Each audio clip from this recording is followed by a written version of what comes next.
Assalamualaikum warahmatullahi wabarakatuh.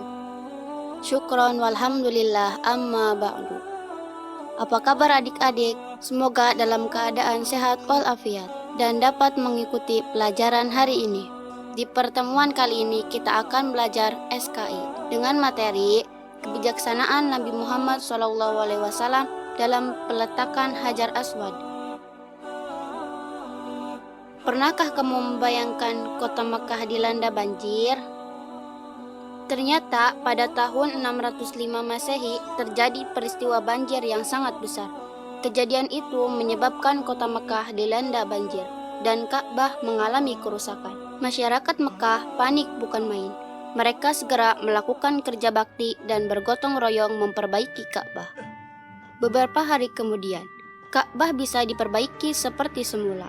Akan tetapi, ada masalah yang muncul ketika mereka harus meletakkan Hajar Aswad. Para pemuka suku merasa berhak untuk meletakkannya.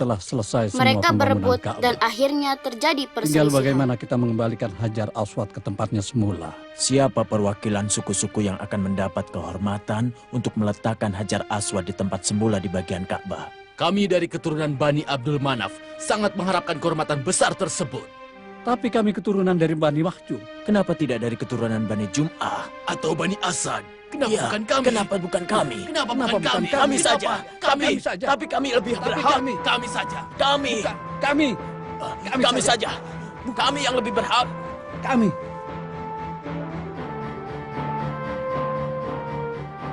Tidak akan ada yang mengangkat Hajar Aswad kecuali bagi orang yang berhasil mengalahkan suku-suku yang lain. Antara mati atau darah kami mengalir seperti darah yang mengalir di depan kalian. Atau kami berhasil untuk meletakkan Hajar Aswad ke tempatnya semula. Di saat perselisihan itu memuncak, datanglah seorang pemuka Quraisy yang bernama Abu Umayyah bin Mughirah al-Mahzumi. Apakah kalian membolehkan untuk saling bermusuhan dan saling membunuh sementara kalian melakukan pembangunan Ka'bah? Lalu apa yang kami dapat lakukan, hai Abu Umayyah? Siapapun di antara kita tidak akan rela jika orang lain mengangkat Hajar Aswad. Tidak ada jalan lain kecuali perang.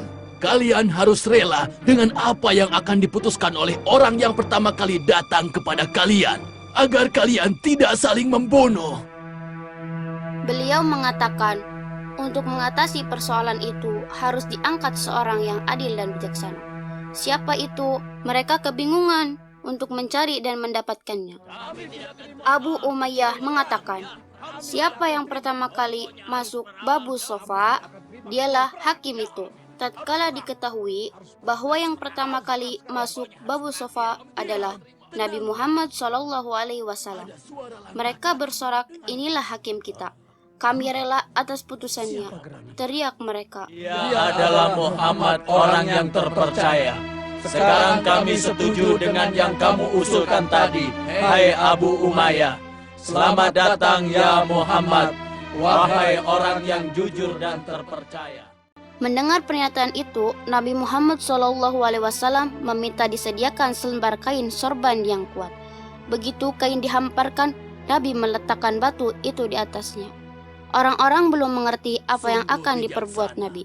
Mereka mengamati dengan baik. Setelah batu itu berada di atas kain, Nabi melihat sekeliling dan meminta kepada setiap kepala suku yang berselisih untuk maju ke depan.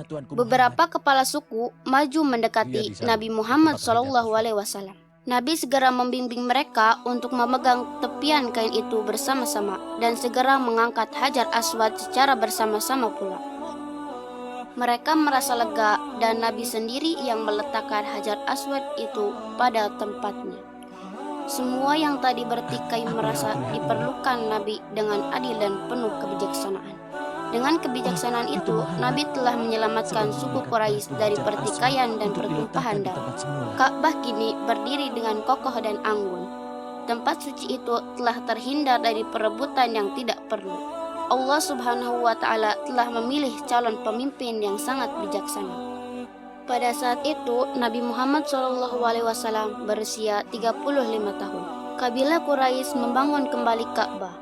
Karena kondisi fisiknya sebelum itu hanyalah berupa tumpukan-tumpukan batu-batu besar yang tingginya di atas tinggi badan manusia, yaitu setinggi 9 hasta, sejak dari masa Ismail dan tidak memiliki atap sehingga yang tersimpan di dalamnya dapat dicuri oleh segerombolan pencuri. Di samping itu, karena merupakan sebuah peninggalan sejarah yang berumur tua, Ka'bah sering diserang oleh pasukan berkuda sehingga merapuhkan bangunan dan meretakkan dinding-dindingnya. Itulah tadi kebijakan Rasulullah SAW dalam menyelesaikan pertikaian. Begitu bijaksananya Nabi dalam menyelesaikan persoalan. Beliau tidak serakah, namun beliau melaksanakannya dengan cara gotong royong. Kita tutup pelajaran hari ini dengan membaca lafaz hamdalah. Semoga bermanfaat. Apabila ada salah dan hilaf, kami mohon maaf. Untuk materi selanjutnya di pertemuan berikutnya. Terima kasih. Wassalamualaikum warahmatullahi wabarakatuh.